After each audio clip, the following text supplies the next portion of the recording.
Next, we're going to look at what happens when half of the stock warrants that are outstanding are actually exercised and converted into common stock. So a couple of things I've got on the screen here that I think are very relevant before we go ahead and figure out what's happening is the amount of equity that we recorded when the bonds were issued relative to the warrants. So right now we have an equity account on the balance sheet for the warrants for $6 million. And we're saying is half of those equity, or half of that equity, will end up being converted into actual stock because half of the warrants are exercised.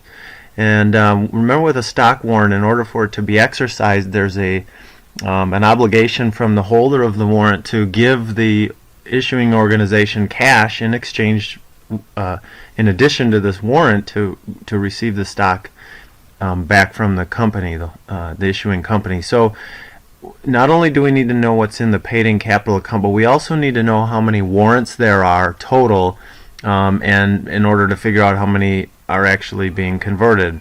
So I took, and we did this before, but I went ahead and I figured out how many warrants there were total that were outstanding, and there are 2 million, and we figured that out by having $100 million of the face value of the bonds. Each bond has a $1,000 face value, so I divided those two.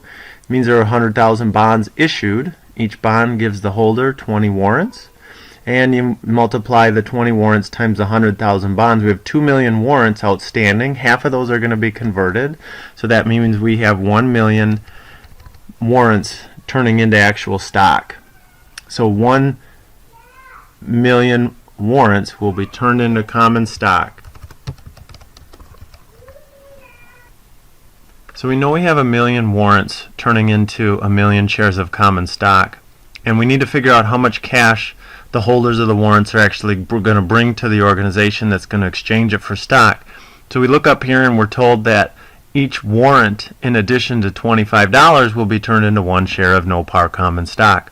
So that means that $25 million, the $25 per share times the 1 million shares, will be presented to the organization. So they're getting cash of 25 million, and in exchange they are going to give the warrant holders common stock. But before we go ahead and we just plow $25 million into the common stock account, we can't forget that there was this initial amount that was paid into the equity accounts for the warrants that were originally issued with the bonds. So if half of the warrants are being issued, half of the warrants are being converted, half of the value that was in the equity account for the warrants moves away. It goes away, right?